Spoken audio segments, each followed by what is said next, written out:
I have never in my life seen so many sports people talking about excuses for a man for not winning a game or winning a championship.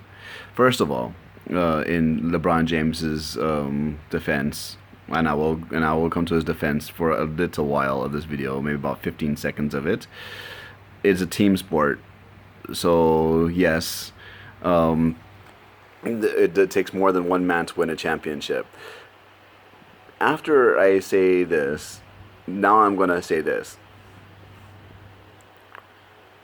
you cannot keep on defending LeBron and saying that he is the greatest of all time. It's just that his teammates did not rise to the occasion.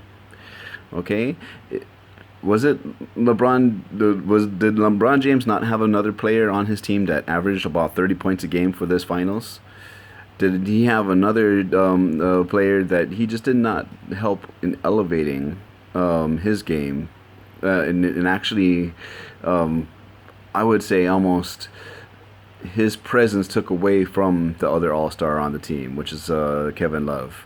You know, his style of play just doesn't fit with LeBron's. Just like Chris Bosh's didn't fit with LeBron's game. You can't just stick great players together and expect them to play great. That's why I think that this whole Golden State argument with Kevin Durant was absurd. You know, just because you stick a great player on a great team doesn't mean that the situation is going to be better. Sometimes it's going to actually diminish because of the fact that you don't know how to use all of that talent together. You know, just because you have all the talent in the world doesn't mean that they're all going to play well together. Doesn't mean that they're going to win a whole bunch of championships because they're not going to be in sync. So LeBron, throughout his career, it's not just this team. It's been this whole entire career, whether it was the first run with Cleveland when he had Mo, and whether it was with the Miami Heat, or whether it's with this Cleveland team. He's always had this grumbling behind the scenes about how he didn't have the talent around him to support the development and why and for excuses of why he doesn't have a higher win percentage in finals in NBA finals. Well, I did my part. I averaged a triple double. Who gives a crap if you had a triple double? A lot of the times that I seen you down the court on defense, you diminished. You're a much better defensive player than that. I've seen you fly and block shots all the way down the court. I've seen you steal passes. You want to make. I mean, sports announcers want to make like all these excuses for the man. I mean, stop making excuses for the man. Start thinking about the organizations that he's been on. Gilbert the first time with Miami Heat. The Miami Heat picked a coach who was more known for being the video guy than he was for any type of coaching experience that he has. That is, to me, ego. You know, it's like, oh, we have the best player on the team. We don't need the really good coach.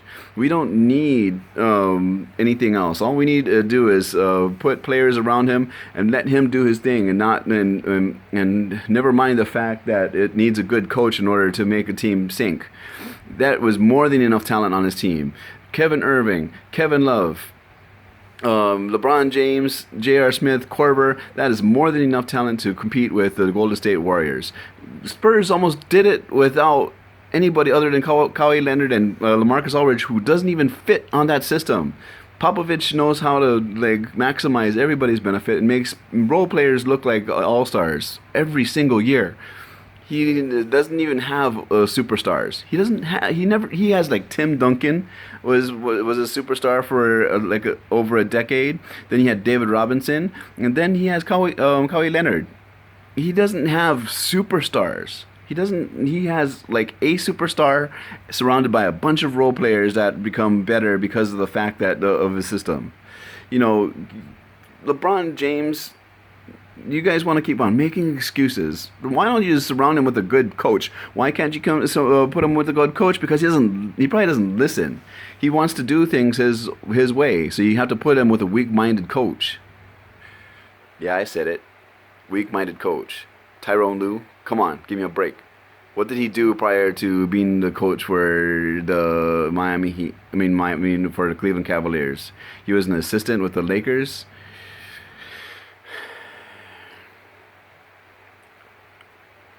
I mean, you could say that Steve Kerr does not have the experience um, of a coach that's been in the league forever, but he has been an executive. He's been an executive. He has been around the game for a long time. Um, so you could say, okay, well, that was the same situation as Tyrone Lue.